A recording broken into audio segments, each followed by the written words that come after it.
Hey guys, thanks for watching my video today.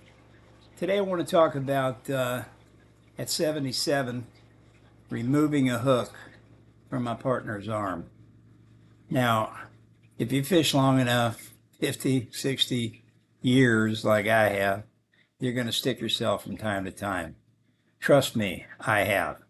I've had hooks in my back, in my thigh, in my calf, in both hands, both arms. Got one in my face one time, got one in my neck. Most of the time it happened because I was fishing with an inexperienced fisherman. As a bass fishing guide, that happens. We only fished with artificials, so you got to be pretty careful. Uh, but if you fish long enough, you're going to stick yourself and your partner's going to stick himself. So the question is, it's not maybe, you are. But at 77, when your fishing partner buries a treble hook into his arm, something changes. It's no longer funny. It's no longer a story for later. It's real, and it's happening right now. And you know, it's not like you're at home in the garage and you're just shooting a bull. You're out in a boat, and for the guy that's got the hook sticking in him, it's a little scary. And guess what? You know, you're not a medic, and he knows it. I've seen it all. I've seen a man get a hook in his ear. I've seen a child when I was up in Canada, when I was just a young boy. I saw a child with a large, musky jitterbug, and one of the hooks was stuck through the lid in his eye, through the eyelid. And he was just sitting there calm as day. His parents, were running around trying to figure out what to do. And, I was just a kid at the time, but I just thought, my God, it's a wonder it didn't put his eye out. But like I say, I've seen it all. I've seen the small hooks, the large hooks, the single hooks, the treble hooks. This time, this one was a little different. We were both quite a bit older. Reaction time isn't what it used to be. Skin isn't nearly as tough as it used to be. And the hands doing the removing, they're 77-year-old hands. And that's not a good thing. But here's the first thing that I learned over the years. The most important tool in the boat isn't a pair of pliers. It's remaining calm. Because when a man sees steel buried past the barb in his arm, his eyes change. He's not thinking about bass anymore. He's thinking about pain. He's thinking about infection, emergency rooms, wives that are now saying, I told you boys, you're too old for this. So you slow everything down. You sit down, you tell him to sit down, relax. Don't look at it. Give me a minute to think. At our age, thinking beats rushing. Now, if it's buried past the barb, and most of the time it is, you've got two real choices if you're out on the water. First of all, you want to make sure that if it's a lure with multiple hooks, multiple treble hooks, either cut the other hooks off or tape them off, because you don't want to get rehooked when you're taking out the first set of hooks. So the two choices that you have really are to push it through and clip the barb when it comes through the skin, or use the string yank method. Now, both are very effective. In fact, I've used both on myself, taking hooks out. I prefer the string yank method, but uh, it only works well if you know how to do it. And it's relatively easy.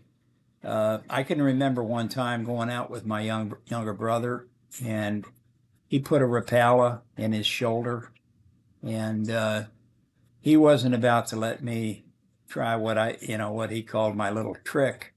He wasn't about to let me put a string on it and give a pull. He'd rather go to the hospital.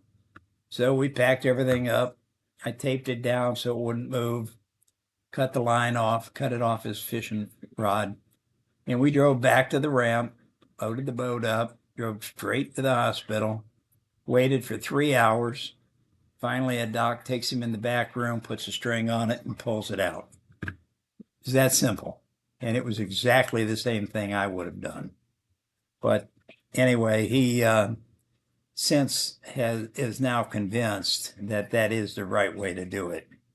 But when you use the string method, all it involves is using, you loop a heavy line around the bend of the hook, and you press the eye down flat against the skin, and just give a quick, firm yank.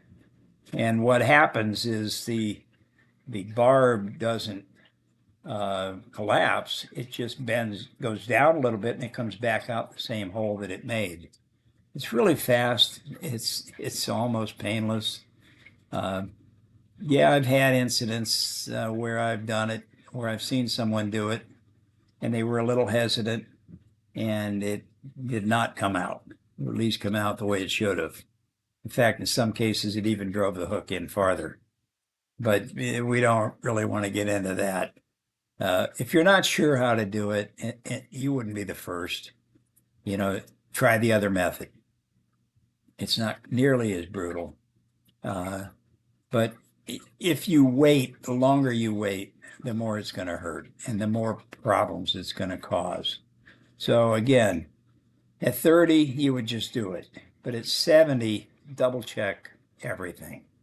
Is he on blood thinners? He probably is if he's your age, which means he's probably going to bleed if he's not already. How deep is it? A lot of times we hear people talk about driving that hook all the way into a bone. That doesn't happen very often, but usually it's in deep enough that really the only thing to do is force it back out.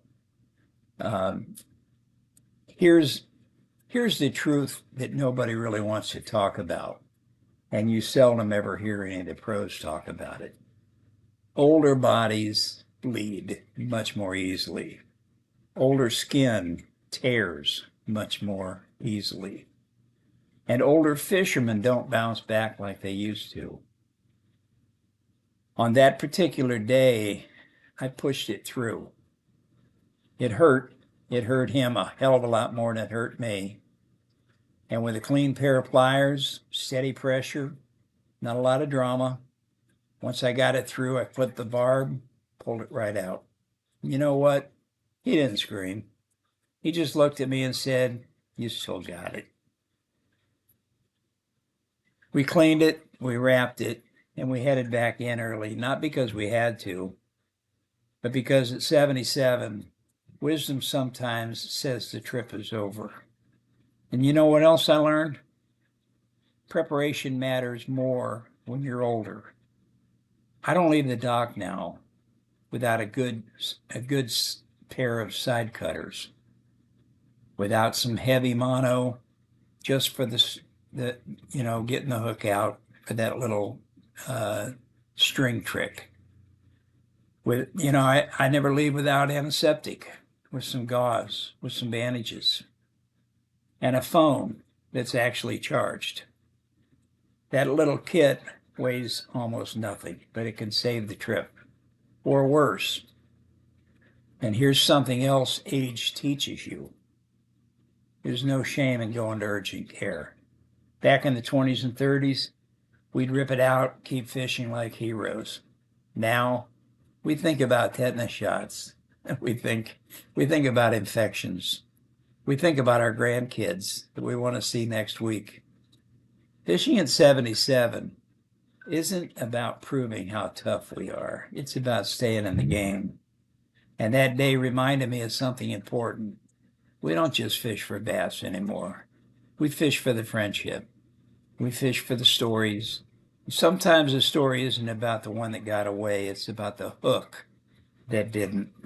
So if you're fishing in your 70s or you're heading there, here's my advice. Carry the right tools. Learn the proper removal technique before you need to. If it happens, stay calm and know when to call it a day. Because at our age, a small mistake can turn into a big problem fast.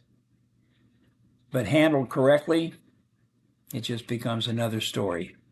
And if you fish long enough, you'll need that story. And yes, we did go back. We went back out the next day.